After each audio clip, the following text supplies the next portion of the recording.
Grab your water shoes, we're back with a deep sea part 2. Welcome back to Most Amazing. Here are the top 10 dark discoveries made by submarines, part 2. Kicking off the list at number 10. Glow-in-the-dark shark. Yeah, you thought left shark was the coolest fish in the pond? Think again, pal. Glow-in-the-dark sharks. Apparently, we got them. Terrifying. 2 years ago, scientists were able to identify 3 deep-sea sharks. The kitefin, the black-belly lantern, and the southern lantern shark. All 3 of them look like they're from Pandora. They're glowing. They're literally glowing. Bioluminescence is fascinating. We mentioned the deep sea anglerfish in part 1 of this list. So now we've got glowy gill Gary over here to worry about. Awesome, I'm never swimming again. These sharks were found in the twilight zone, around 1,000 meters deep off the coast of New Zealand. Yep, never swimming again, ever again. Let's move on. Number 9, the frilled shark. Another scary shark, awesome. Back in 2004, marine biologists discovered this dinosaur, the frilled shark, if you want to call it a shark, okay. It was lurking about 870 meters below the surface. This one looks like an eel, almost. It's so scary looking. Oh, I hate this. I hate the ocean. Frilled sharks can grow up to 7 feet long and they fight like Daredevil. They can hunt in complete darkness. They don't need to see anything to whoop your ass. Remember that next time you're skinny dipping. Unless you can hold your breath for a seriously long time, you won't run into the frilled shark anytime soon. They're only found about a mile below the surface, so sleep swimmingly tonight. Number 8. Black dragonfish. All of these fish are so scary looking, and no, not all of these things are fish. Just a few off the hop, because, get them out of the way. The black dragonfish is the first time scientists have found an ultra black deep sea fish. This thing is awesome, I love this. The black dragonfish literally has the word dragon in it, and I'm not surprised. He fits it, he fits the picture. These little guys can be found at depths of 1,600 feet, and you'll see this one coming towards you, as these fish too possess bioluminescence. If you can't tell from these photos, they also have teeth. They have big, scary, dragon-like teeth. Even Khaleesi would see this and be like, no, I'm good. Number 7, Apollo 11. They say space and the ocean are pretty similar, but nobody expected to find this. The engines of the Saturn V rocket that fell off during the Apollo 11 missions. They should have never been found, realistically. The odds here are just mind-blowing. Right off coastal Florida waters, found 16,000 feet below the ocean surface. These things are massive. They're so heavy we could barely get them out of the sea. You know who found this thing laying on the ocean floor for more than 40 years? Jeff Bezos. Yep, Amazon CEO Jeffrey Bezos. JBs.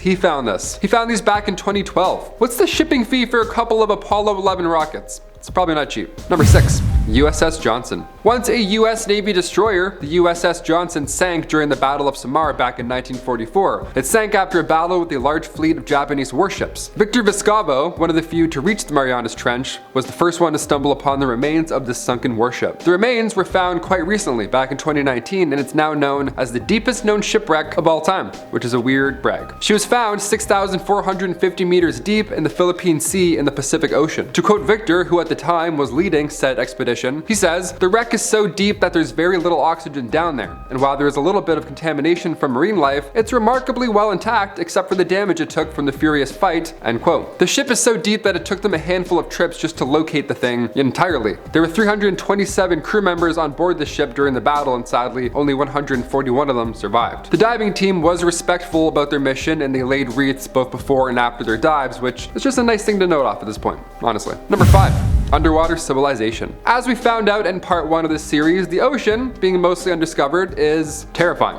Yep, never going in it again, for sure. But discovering a long-lost civilization underwater, okay, I'll admit, that's not scary. That's actually kind of cool. It's pretty neat. We like those. Found 65 feet below sea level off the coast of Sweden. Researchers from Lund University found a Stone Age civilization that dates to around 9,000 years old. They found artifacts that are in great condition, all things considered. They even found an elk antler axe. How epic is that? That's some Elder Rings kind of stuff right there. That's some good loot. Some of these discoveries, they still have to work out. They're not even sure what they found. What researchers do know is that this ancient civilization, they had a healthy life based on what they found. There's lots of food. Findings suggest that it was warm out often. It was great and all, until the sea rose up and swallowed the Swedish lagoon. The forests around the lagoon just ceased to exist, and we're not really sure why. The more ocean we discover, the more we learn about our past. And if we can also find treasure along the way, that would be helpful. That'd be great. Number 4.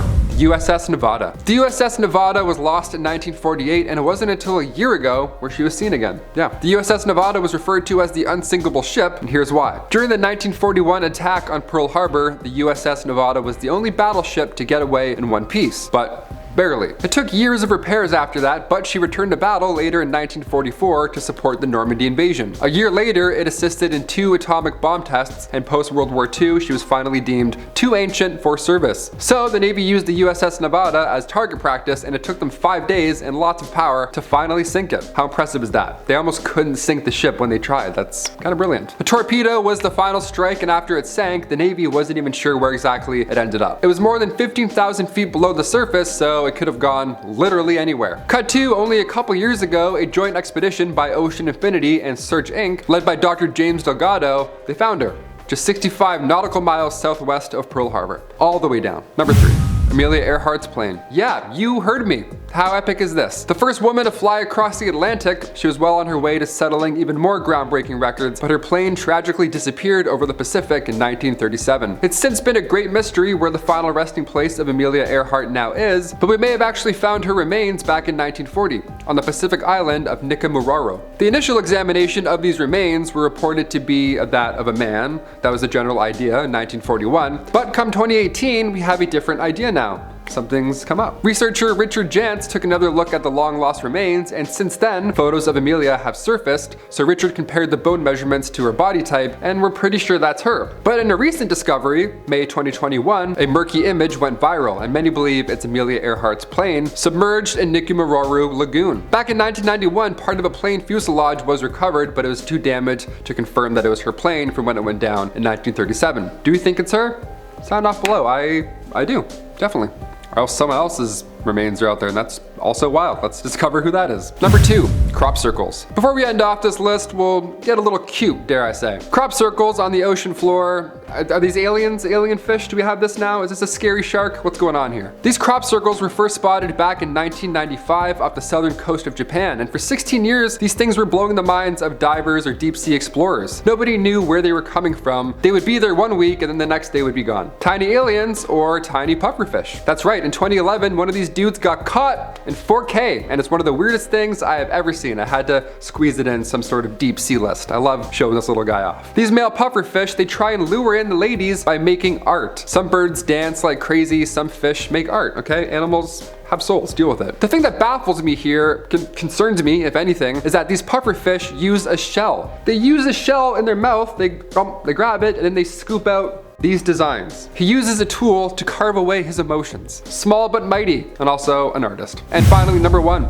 Squid Graveyard. During a 2012 expedition in the Gulf of California, lurking all the way at the bottom of the seafloor, scientists came across a bunch of squid carcasses and squid egg sheets, which, I mean, you know, in your working day, that's a lot to see, just going along, and all of a sudden you're like, oh, yikes, okay. But anywho, once they took photos, they got footage, all was good, they returned. Come 2015 though, that's when these deep dives get a little mysterious. When they returned to the exact same area, they found even more carcasses and even more squid egg sheets. What's going on? Why here? Is this like a hotspot? So many questions. Many species of squid will see the adults all join in large groups and lay clusters of eggs in the seafloor, but shortly after this, many of the adults will die. Nature is cruel. This is the case for most things. But it's not the case for every squid, however. There are some mothers who instead lay their eggs on an egg sheet, which they keep in between their arms for months. And when the babies finally hatch, the mother will then drift her way down to the seafloor. So this answers why that squid died, but it doesn't answer why there's so many bodies and so many types of squid births and stuff happening in one specific zone. And that answer still remains a mystery,